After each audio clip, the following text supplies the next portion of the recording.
ride with me to the other clans and we will defeat the sky people. You can't start the car. Johnny has the keys.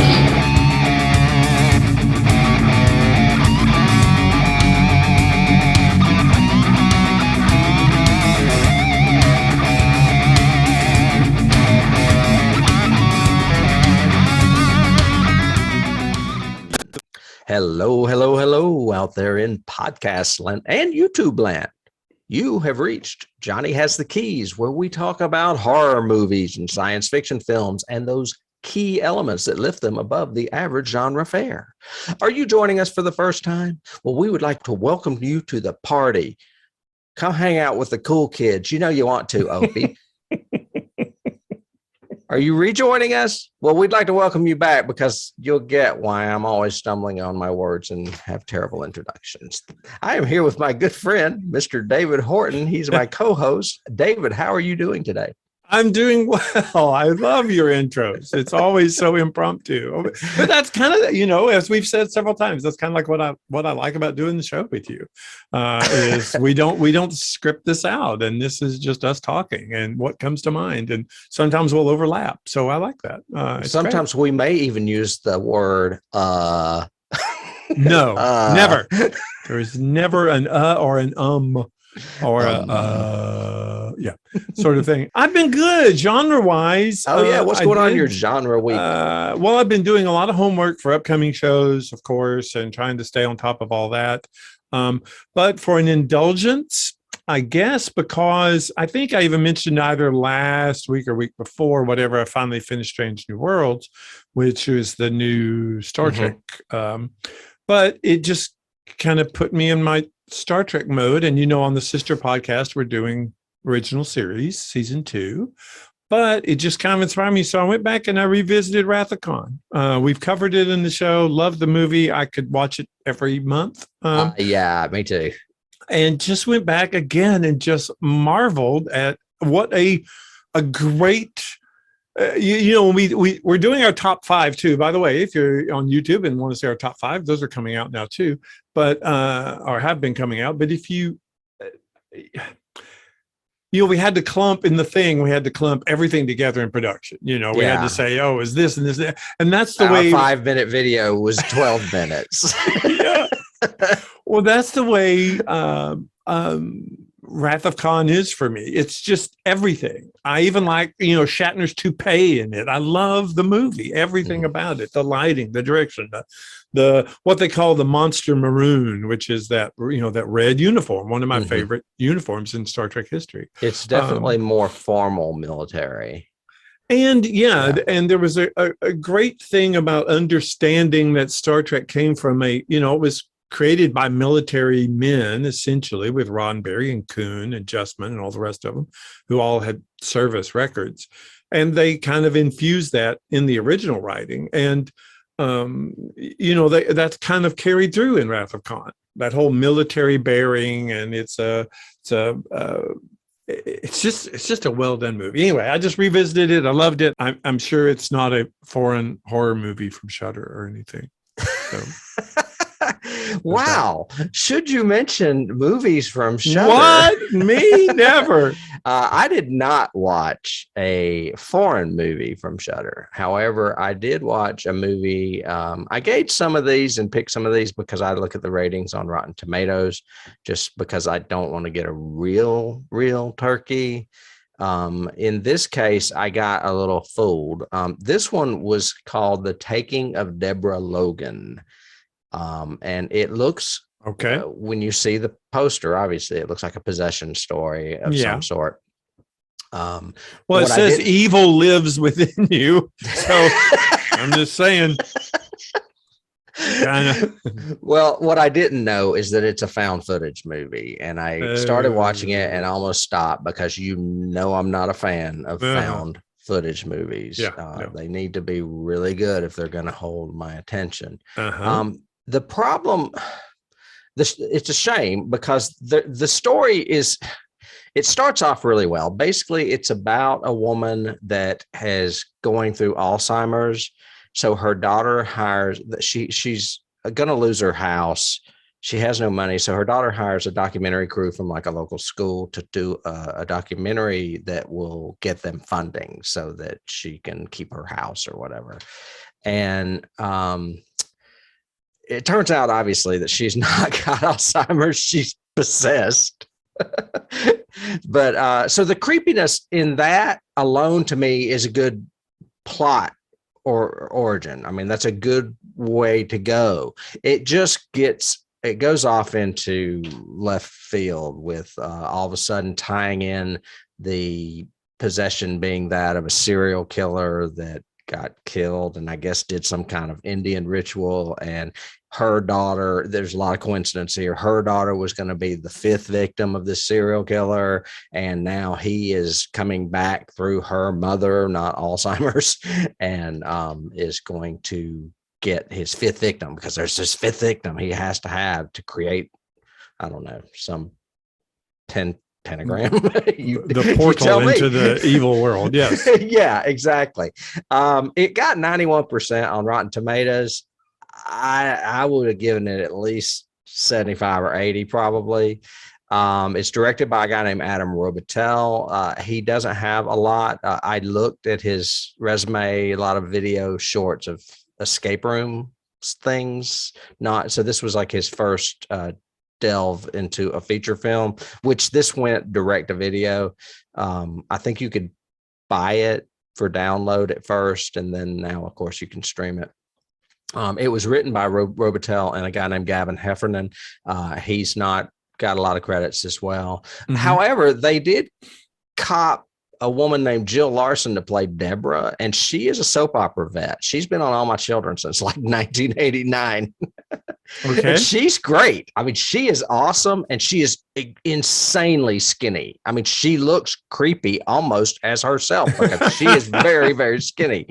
And then the only woman I recognized is Anne Ramsey, who plays her daughter, Sarah. And she's just a character actress. I didn't know her from anything. I had to look her up. She was in A League of Their Own. She was actually in the Tim Burton version of Planet of the Apes, and she was on Mad About You. So she's done a lot of work. So they got some good actors to be in it. But the problem is, once you start realizing that she's possessed and connected to this serial killer, it just starts spiraling. And to get scary, they start moving the camera and running around and jumping a lot, which is the thing I hate the most. I mean, I would tolerate the screenplay before I'll tolerate that. Right. And there's some weird special effects. At one point, she lowers her jaw like a snake and tries to swallow a girl's head. I think I've got a picture of that in there. Yeah, I do. But I don't want to give away too many spoilers other than, it was a noble effort, but I would not watch it again, and I probably would not recommend it for our show at all. So, well, neither one of us is a fan of found footage, and most of that is due to the fact of that lack of cinematography skill to it. I see it a lot now in television, especially. This whole, we can never keep the camera still on a shot. Even if we're on a shot, we're just slowly kind of waving, or we're moving like this, even if and instead of a nice pan or a nice zoom or anything, it's this constant kind of fluid. And I'm going, and it annoys the hell out of me. I'm going, why are they doing this when it could just be, they do it all. They even did it in one episode of Strange New Worlds that I recently watched, and I was going, why are you doing that in this scene? I told you when we covered Hunger Games last season, they did it in the beginning of Hunger Games. I'm like, why are they doing this? That whole opening of just, we can't just look at something, sort of thing. Mm-hmm. But do you think it's because of, and I don't mean to segue too long, but do you think it's a marriage of reality TV and film? Sort of, yeah. But a reality TV to me is a lot tighter and more intercut. Yeah, you're right. It is. Than that. I think it comes from this aesthetic sense of it's adding realism because it looks like it's handheld by a phone. It looks like we're really there, like you would see it through your phone kind of thing. And that or that mentality. That's my assumption about it. I don't. It's an aesthetic I don't like at all. Well, we're brought up on true cinema, and true cinema, it wants you to forget that there's somebody behind the camera and that you're in the story. Right. They're reminding you that somebody's behind the camera. Correct. And anytime they even do it in a little, in a shot like that, it pulls me out of the scene. I immediately go, why are you doing that anyway? Oh, well. I don't have a segue. That's really not a good segue for today's topic, is it? Well, a segue might be that you were talking about the one that imprinted on me was you talked about eating a lizard eating a baby's head, and I was eating a girl's head, and I was like going, yeah. Oh, a snake. That's kind of a snake eating a girl's head. We are in science fiction world. We're in post-apocalyptic world, a favorite subgenre for Tim and I. We are doing a 1975 film called A Boy and His Dog. If you have not seen this movie, go watch it right now before you get into our podcast, because we do spoil the bejesus out of stuff. And definitely for this, we will. And this has some surprises and some unique stuff to it that you don't want to spoil if you've never experienced L.Q. Jones's adaptation of Harlan Ellison.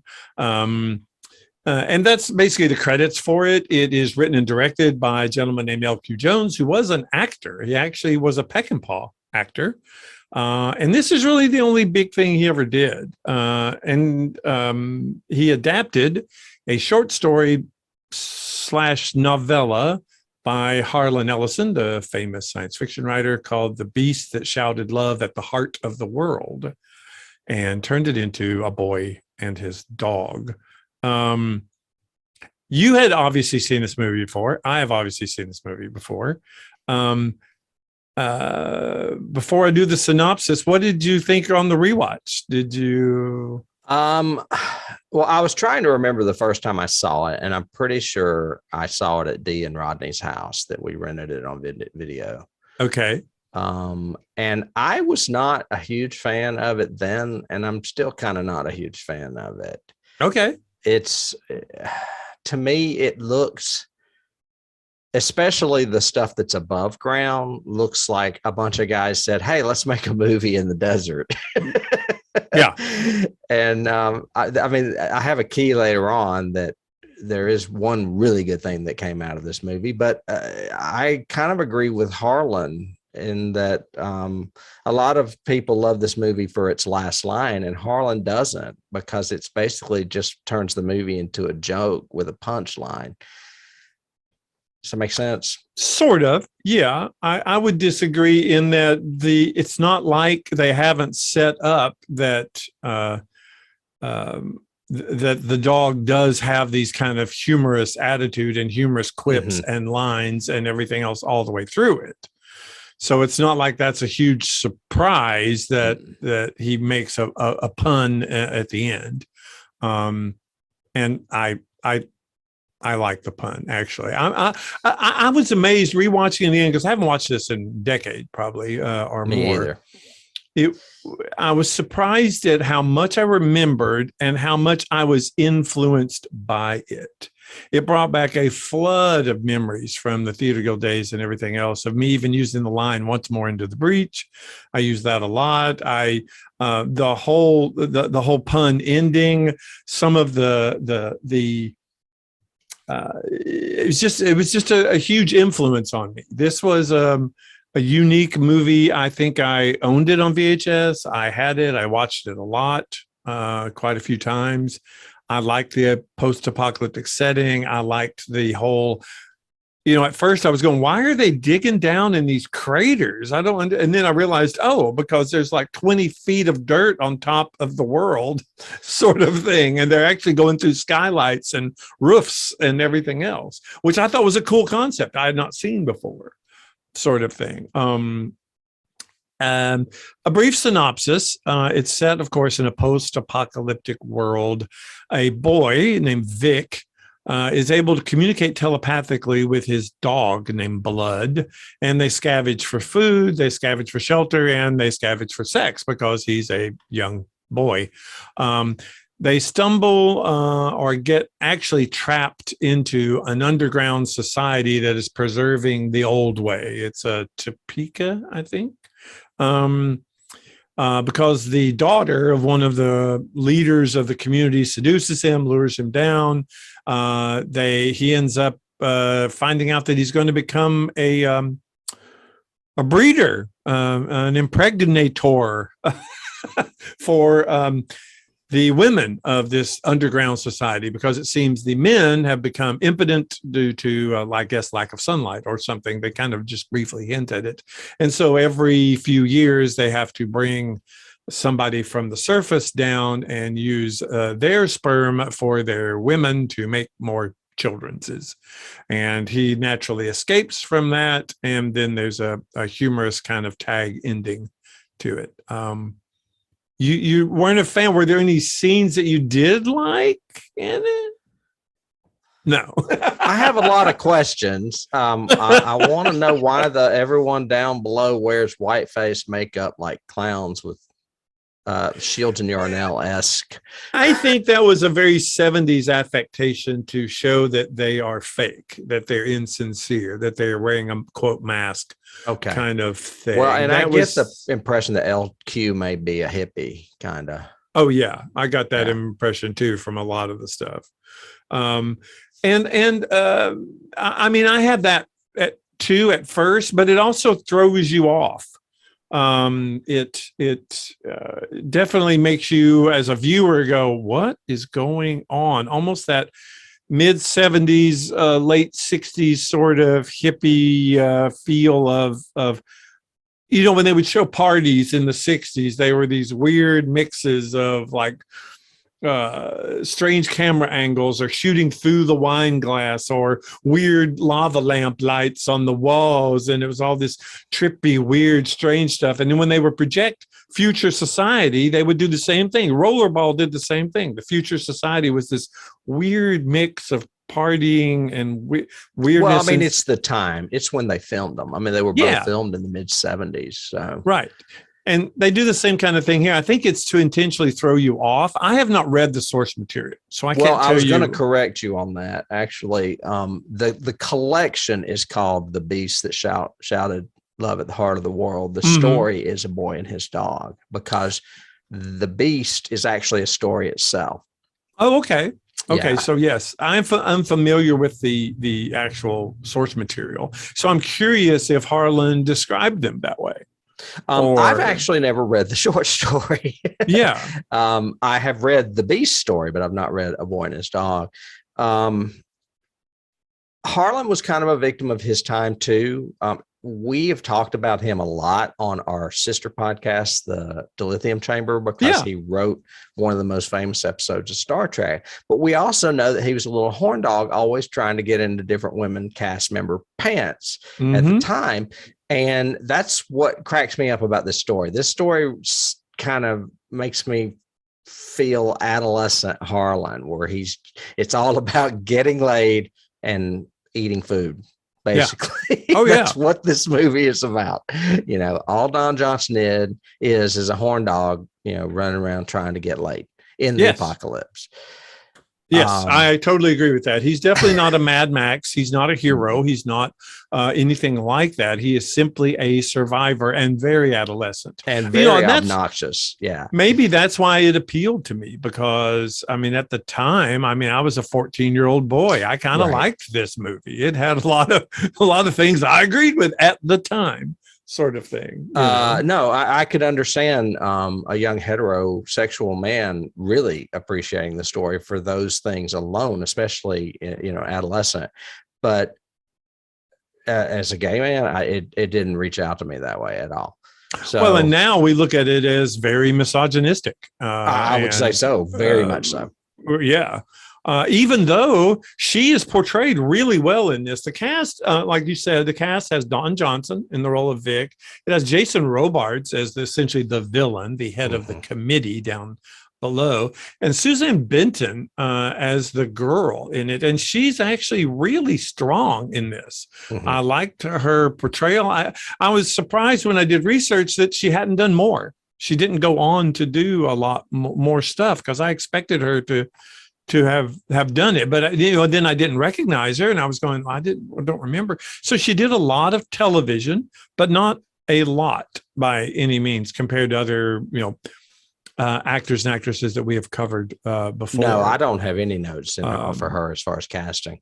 Yeah. And she just didn't go anywhere, but neither did the director, neither did L.Q. Jones. And I thought he should have. I thought he did an adequate job in directing this and creating the different scenes and some of the way he did his structure of cinematography. This took 5.5 years to make. So to your point of, hey, let's go film a movie in the desert, I'm shocked. Maybe that's probably why. Oh, because they were just doing it on weekends, like as a party. Yeah. Okay, we could just do it on the weekends. Are you stoned this week? No, I'm pretty good, man. Okay, cool. Let's go film.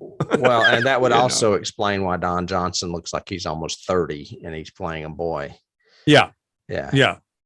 Yes, definitely true. I think I looked. I think he was 26, maybe. What do I have in my notes? So just some stuff. You talked about scenes. I really liked.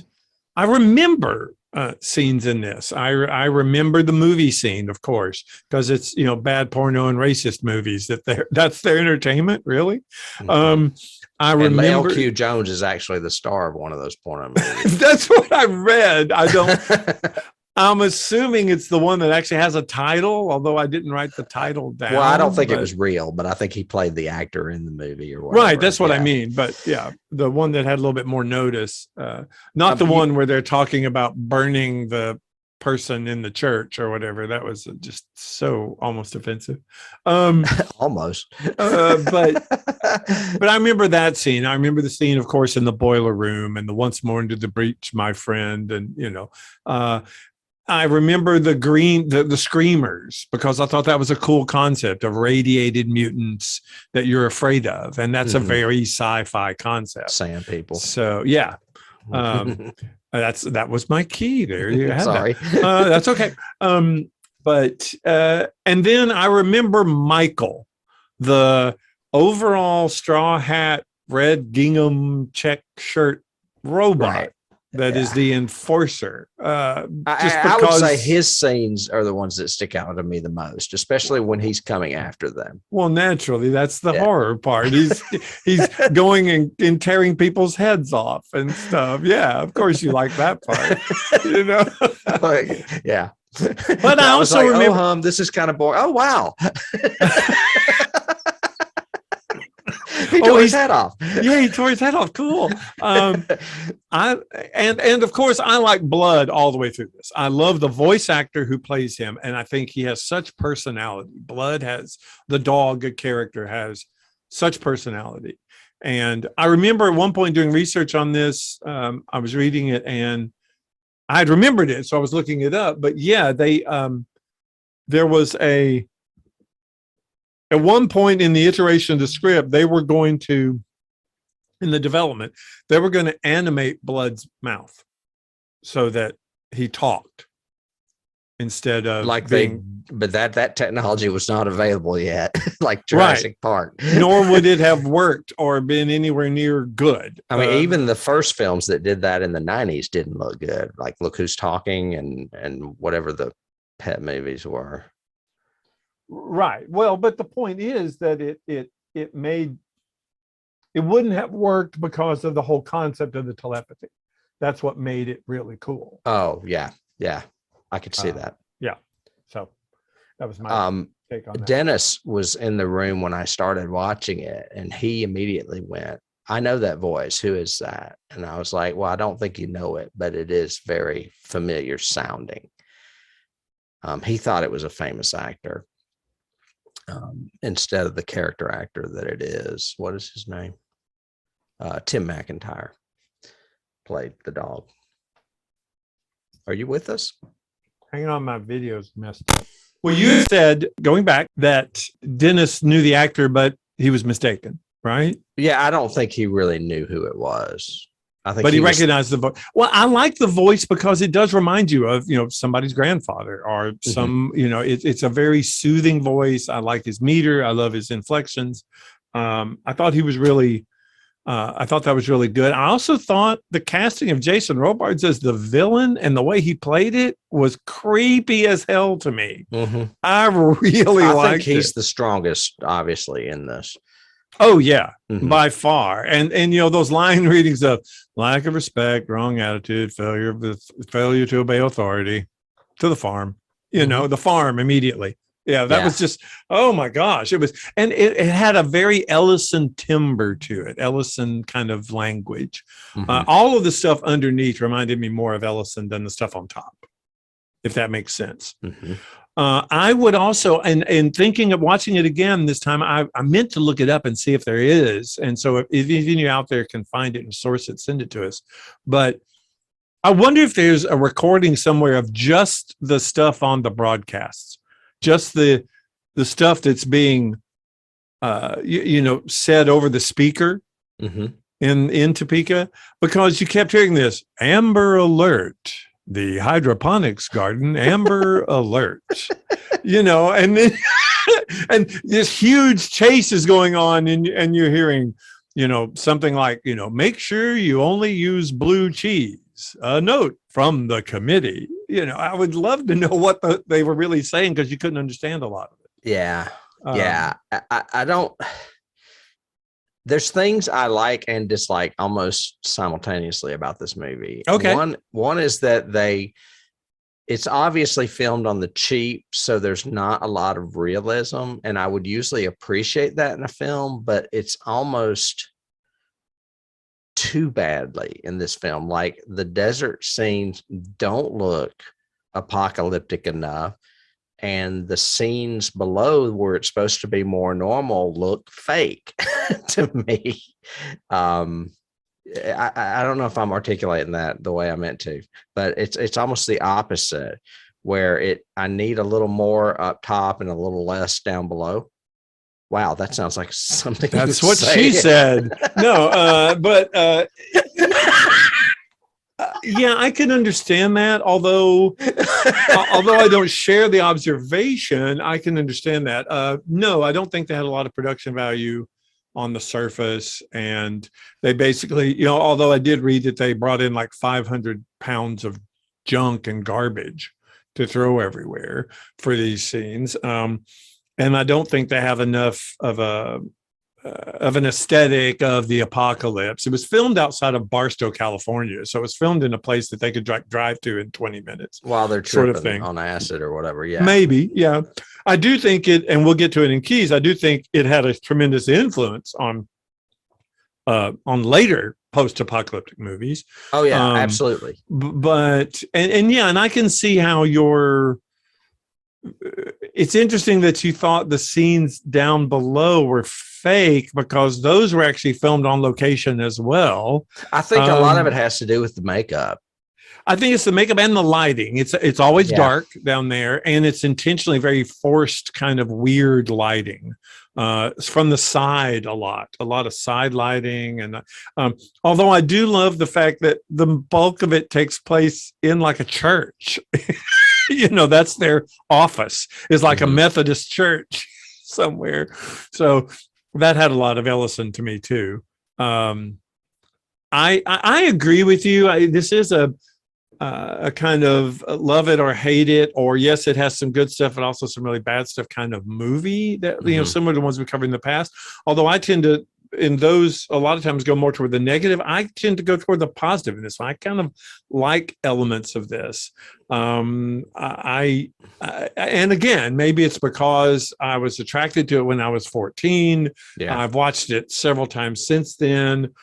It's just, I love some of the language in it. I like even the misogynist lines in it. There's one where it sets up Vic. It sets up his character, although it's horrible in today's world. But he goes, man, why'd they have to cut her? She could have been used 2 or 3 more times. It's like, I know. oh my I was like, "Ooh, that line will not fly these I days." cannot believe they got away with that. Right. But then you have other ones, like I said, the Jason Robards lines, or there's another one. I'm looking at my notes where I guess it's kind of like you said, it feels like it was filmed on the weekends, or it's filmed like, hey, let's go make a movie in the desert. So a lot of it too is an undying respect for Mr. Rowe and his stuff, because there's so many scenes, especially on the surface, where I was going, I wonder how much fun they had audio dubbing this. Because you're watching Vic and Blood, and they're watching the scavengers kind of go underground in this one location, and he's thinking about running up and stealing the food from the scavengers. But you're hearing this running dialogue of all these guys in the pit, just and the guy yelling, just saying, "You better see any shoes? I need some shoes. Find some shoes for me." It reminded me, of like us with Rowe. By the way, y'all out there that don't know who Rowe is, he's an old friend of ours, and he's an audio engineer. I guess you'd call him. Yeah, he is an audio engineer. And we used to just dub, homemade movies and stuff, and put the craziest stuff in there. Yes. Especially when it was like a mouth was hidden, so you couldn't see that it wasn't going to match. He would say the craziest shit. What they call now ADR, which is looping over, and you're kind of rewriting the script as you go, because nobody's seeing the mouth move, so I can put a line in here, kind of thing. And Rowe loved that. Yeah. But I've got other stuff too. I loved a very Ellison line to me was Vic when he's leaving and she's saying, "Stay with me here, we'll rule underground," and all that. And he said, "No, I got to get back in the dirt so I feel clean again." I thought that was a real Ellison line. It's a really good character line. So there are moments in it that I would say Ellison's story and Jason Robards are the strongest things about this. It was the execution I think I have more problems with. I can talk a little bit about cast and awards before we move on into, I may even have a little trivia. I don't have a lot on cast. Obviously, Don Johnson was the lead. I didn't look. Does he do anything before this? Maybe something small. Something small. Okay. I remember researching it. Let me see if it's in my notes. Well, he went on 4 years later to play, or maybe it was 6 years later, to play Sonny Crockett on Miami Vice, which is what made him famous. Forever. And then, of course, he was married to Melanie Griffith, and they had Dakota Johnson, who is now a star herself. She was in the 50 Shades of Grey movie. And he has 9 credits prior to this, all television one-offs. Okay. So he was in, Young Dr. Kildare and Kung Fu, the series. So he was Richard Chamberlain's replacement. I don't know. I think wasn't Richard Chamberlain Kildare? Yeah, I think so. I think he was. And then you mentioned Susanne Benton, who was good in this. I just don't know her from anything else. I didn't either. Jason Robards is just a class act. I mean, he really didn't do horror movies or science fiction, yet here he is. Mm-hmm. I mean, I can't recall any horror movies he was ever in. Can you? Pseudo horror, pseudo science fiction. He was cast in Something Wicked This Way Comes. Oh, and that's right. When I was watching, he was like the grandfather, wasn't he? Well, he's the narrator, essentially, who was the dad in it. And it's interesting because watching it, especially in his scenes underground, I was thinking, okay, this is the dad in Ray Bradbury's Something Wicked This Way Comes nightmare. This is we're living in his nightmare of what it would be like. That was a weird kind of twist. And Bradbury and Harlan Ellison were loosely connected as far as that LA writing circle at the same time. So that's really kind of cool that he only did movies from those writers. We know him, of course, from The Wild Bunch and The Dirty Dozen. And apparently it says he was originally slated to. Oh, no, excuse me. I am totally wrong. I read that wrong. What I meant to say was that Robert Ryan was originally slated to play this role, and we know him from The Wild Bunch and The Dirty Dozen, not Jason Robards. Yeah, Jason Robards that makes sense because the director came from The Wild Bunch. Came from Sam Peckinpah. Yeah. Right. Sorry, I totally walked over that one. Oh, that's okay. And then we mentioned Tim McIntyre, who played Blood, the voice of the dog. Yeah. And originally they did want to get a more famous voice for the dog, and they decided against it. Did you know that? No. So you don't know who they originally wanted for the voice, which I think's hilarious. No. James Cagney. Oh yes, I had read that, and I realized, and I totally agreed with their feeling beyond it about it, which was he would totally upstage the whole thing, which I and his name alone would upstage the movie. They felt, But I love Jimmy Cagney, and you don't see enough of him. But I don't know how it would have been had he played it. And then, of course, get the girl, get the girl, say. That's Deborah G. Robinson. Same thing. If it was maybe Blood would smash a grapefruit in what's his name's face, Don Johnson. And then Dr. Moore, Jason Robards' sidekick, Craddock's sidekick, is played by Alvy Moore, and Alvy Moore was. He's on Green Acres, right? Yeah, he was Hank Kimball on Green Acres. Yep. So they ended up, if it was filmed on a low budget on weekends, they still scored some cast members, especially Jason Robards. It makes me think maybe they filmed a lot of the weekend stuff out in the desert, and they had Robards for one weekend and filmed all his scenes at once. I don't know. Well, the one I thought was interesting, and I was looking it up in casting, was Hal Baylor. He played Michael. He was the Michael character who was. We meet underground. At first, we think, oh, he's just, he's the muscle. He's the big guy who's kind of escorting Vic around and, making sure he doesn't get into trouble, and kind of the protector for the committee. But then near the end, we find out after he shot repetitive times that he's a robot. He's a robot, yeah. Because Robards, again, has one of those great lines. He goes, oh, yeah, let's get another Michael out of the warehouse. Just he throws them away. They're really great. They're awesome. Lines. Yeah, but Baylor, the guy that played him, has almost 200 credits on IMDb. He was in dozens and dozens and dozens of movies and television and everything. Huge history. I was going, my gosh, there are several other people that do not have anywhere near that number of movies. Was he a stuntman? No, he was an actor, but he's always playing, those little B characters in the background. Usually when you see big guys like that are actors, they were former stuntmen. Yeah, I never saw him as a former stuntman. He's just listed in IMDb as as an actor and known as an actor. But I mean, he was in everything. I mean, he was in Evel Knievel and Bonanza and The Virginian, and he's always, he's never a lead as far as what I was doing, glancing over his studio credits. Player. Yeah. This movie did not win any awards. What? Actually, I take that back. It did win one award. It won some lesser prestigious ones. Our friends over at the Academy of Science Fiction, Fantasy, and Horror Films in 1976 gave Don Johnson Best Actor.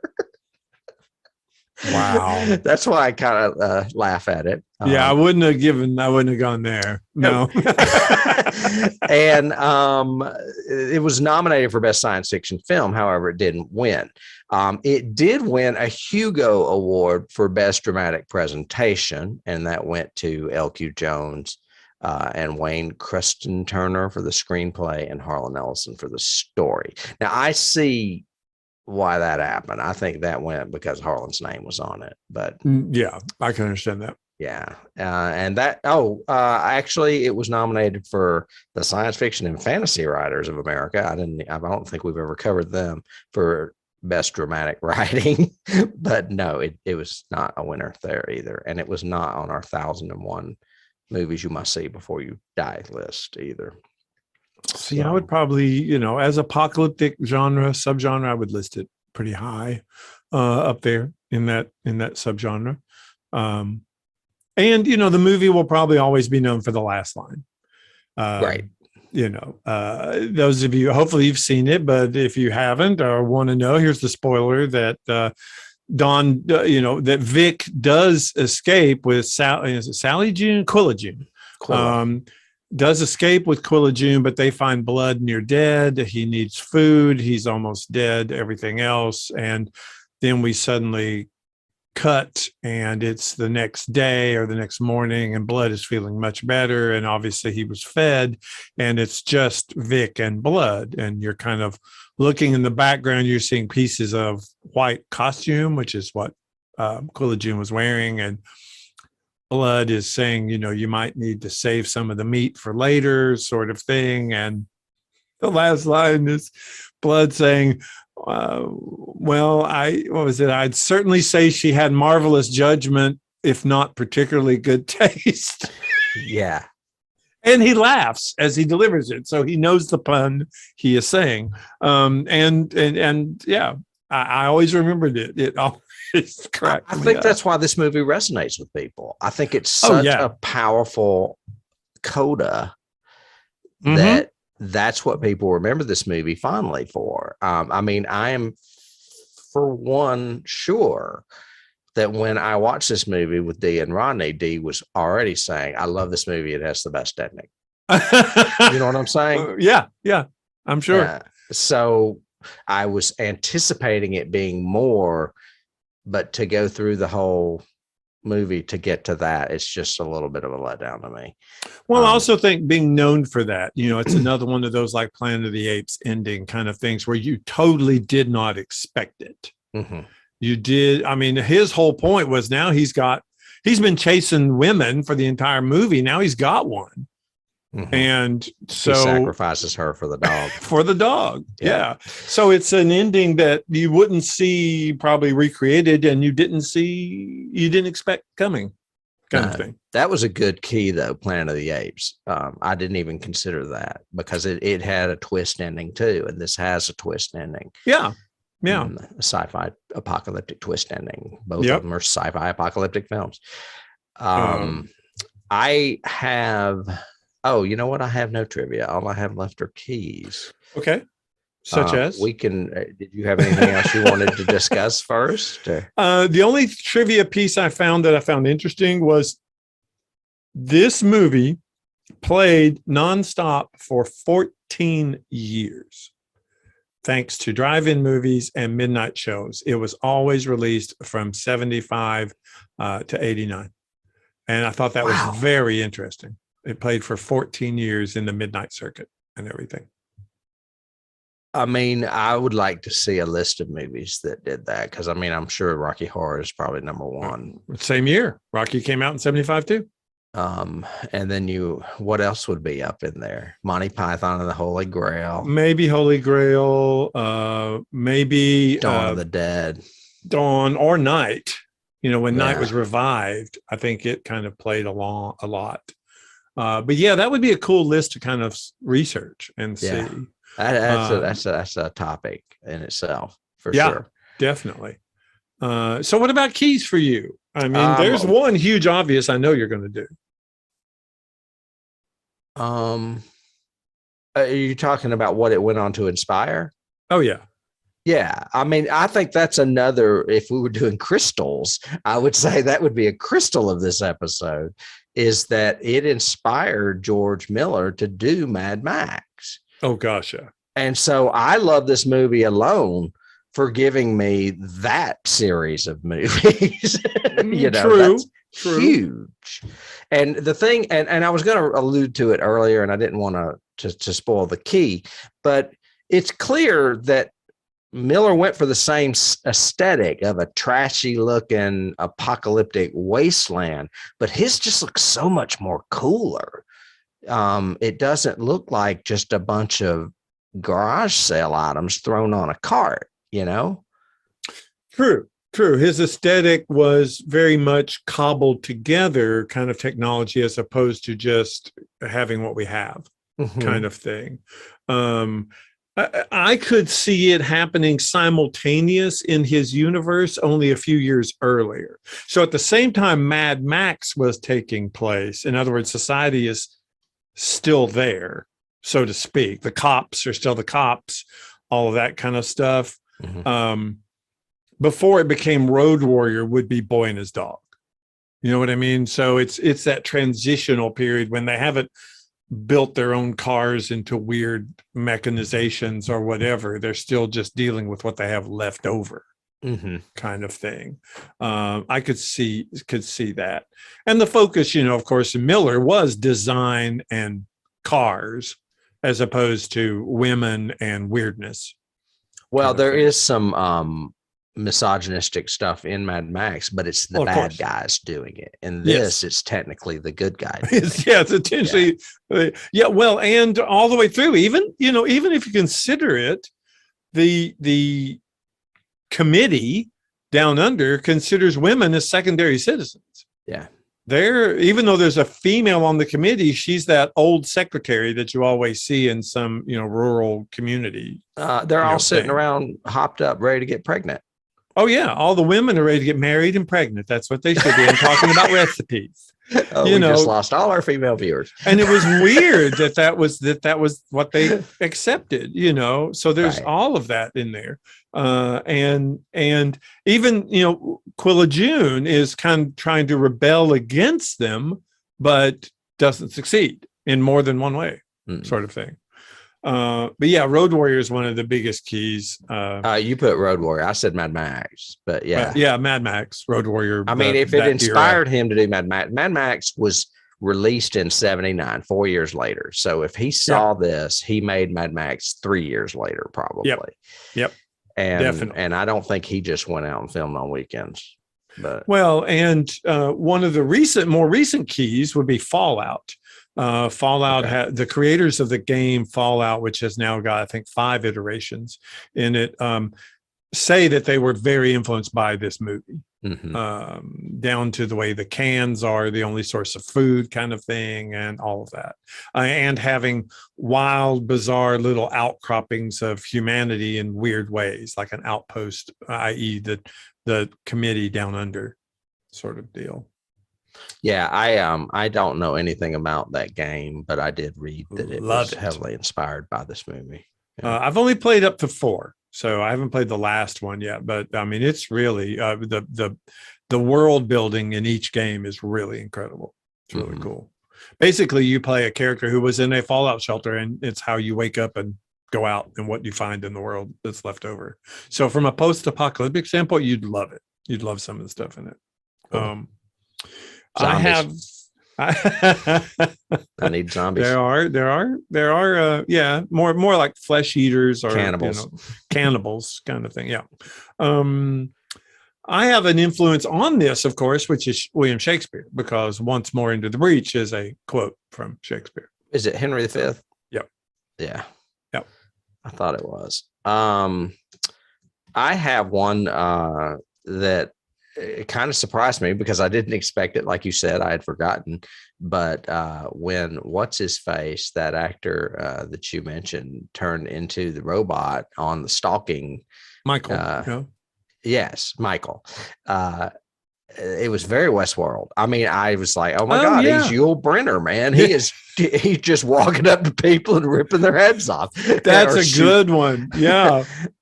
That he should have pulled his face off, and he would have been, $6 million even man. Better. Yeah, sort of thing. And Westworld was only a year or two prior to this, probably. Yeah. You had said Planet of the Apes. I also have Beneath the Planet of the Apes, because that movie, because they go underground. Well, they specifically had the entire weird cultish civilization is living underground in that, and they're just not nuclear. They're just not nuclear babies or whatever. Nuclear victims. Yeah. Although this, I did have in trivia that this was actually filmed at an Air Force base, nuclear silo sort of place. Hence the bad lighting.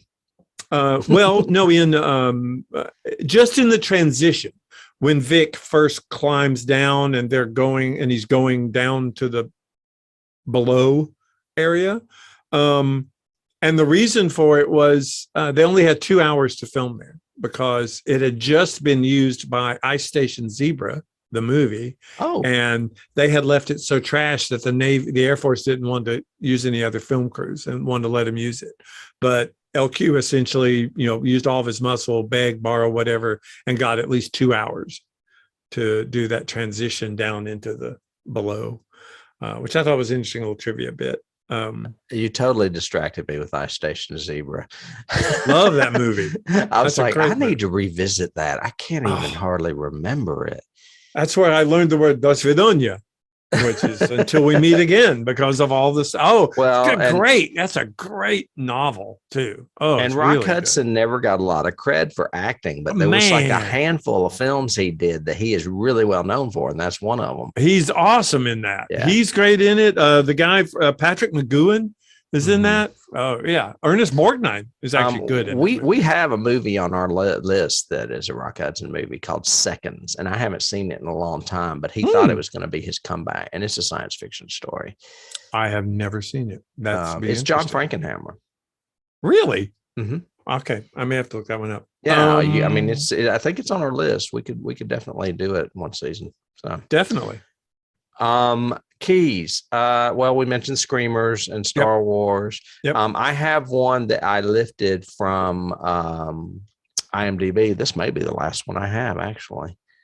No, I have two.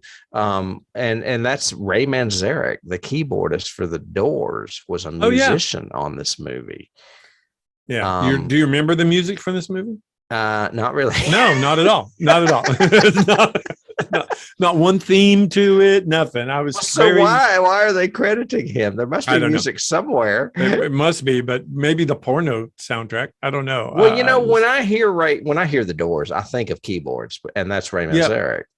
So there's got to be some keyboards in there somewhere. I'm sure there are. I was specifically trying to listen for them and got nothing. That's hilarious, because I had forgotten about it and never heard them. Interesting. I have just a few left. I have one that's a weird one, which is Alien, but weird in the fact that I've got in my quotes, Michael's a goddamn robot, because it is like a reveal, that Michael's. Is that your fat Cotto that says that? Yeah. Ash is a goddamn robot. Ash is a goddamn robot. Okay, that's a great key, because it is kind of funny. I thought that one was good. I also have kind of a weird one too. This is like in my notes. This is Harlan Ellison's version of Old Yeller. It is. Oh, wow. Wow. That's a great. I like that. I like that. Because it really is. It's that kind of boy, sacrificing everything for his dog kind of. But instead, Travis doesn't shoot Old Yeller. He turns around and shoots his mother. He shoots his mother. There's no hope for him now, Travis. Shut up, Mom. Yeller and I are going off together. Also, for those of us, my Disney soul. For those of us that are huge Star Trek fans, if you listen again in that one sequence when it's really industrial and he's climbing down the gangways and the stairs, and we're seeing all the electronics and everything that's keeping the underground still powered and alive, all of the sound effects in there are from Star Trek. They are all original series Star Trek sound effects that are used. They ripped them off? Yep. Wow. Yep. I did not know that. Some of the button cues are there. Some of the overall like ramping up power sounds. A lot of the sound effects are Star Trek. I guess I should have paid more attention. And I've only got one more, but what do you have? I've got one more that I actually sent to you. Oh, that's the same one I have. Yeah. Okay. Yeah. I had read it on IMDb. So I said, well, I've got to watch this to see what they're talking about. Yeah.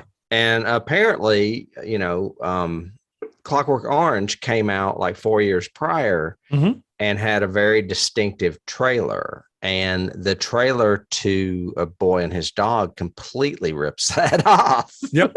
And if you watch them side by side, you'll see what I'm talking about. So I sent David both the trailers to say, I said, hey, look at this. Now look at this. Yeah. It was like, wow. So they were I saw that too, that they were definitely did it in homage, so to speak, or influenced by Clockwork Orange. Yep. Yeah. I mean, LQ was striving for Kubrick, but he ended up more of a Frank Henenlotter. More of a Frank Henenlotter. Very well said. Well, I was going to say this earlier, and I didn't say it, but I kind of equate this movie to Basket Case. The difference, they're both low budget. Basket Case looks like it's filmed in a motel over several weekends. The difference in this movie is I actually feel more empathy for Dwayne and Belial than I do for Vic and Blood. And I don't know if it's because I'm a horror movie fan or if because they're better actors. So I hate to tell you, Don Johnson, but I'm comparing you to Dwayne from Basket Case. I mean, I think he did a great job in this movie, but I do think he was hampered by, especially by today's mores, in the fact that he's not a very likable character, whereas the guy from Basket Case is. He's forced to do bad stuff, but so is Seymour from, Little Shop of Horrors. And so we feel a kinship to them that we don't feel for Vic, because Vic is literally just a scavenger and a rogue. That's always talking about getting laid and raping women, and that's not very likable. Yeah, not usually. No, not at all. But and I'm going to go ahead and leave it in there as a key. Basket Case is a really good key because his sidekick, Vic, the equivalent, the sidekick Belial in Basket Case, is funny. I mean, he makes me laugh. He's not intelligent. No. He just grunts and makes weird noises and throws things around, but he makes me laugh the same way Vic makes people laugh in this movie. Well, and they do have that kind of semi-parasitic relationship with each other, that kind of symbiosis. Symbiotic, yeah, exactly. One is helping the other. Yeah, because Belial really can't get around because he's deformed, and Vic can't feed himself. Never ever thought we would parallel a boy and his dog and Basket Case. I kid you not. Hey, this is what was going through my head in the shower this morning. I swear to God. I could see that. Yeah. Well, I guess that's going to do us if you don't have anything else. Basket Case versus a boy and his dog. We would like to welcome you to our sheer insanity. And this is what I usually try to convince you of in the beginning intros. This kind of weird logic. If you're watching us on YouTube today, we would love for you to subscribe. There's a button down there to the right. I believe it helps us tremendously. It doesn't cost you a nickel. If you listen to us on the podcast airwaves, we appreciate it. If you would like, rate, and review us. If you can't get enough of us, and who can? I mean, really, you need to go over to Patreon. We have some free stuff there, as well as some subscriber content and 2 other shows that we do, one on the X-Files and one on Star Trek, the original series. And until next week, when I think we'll be back in Horrorland, we'll definitely be in October. Yes. I'll be seeing you, Mr. Horton. See you. All right. Look forward to it. Bye. Bye.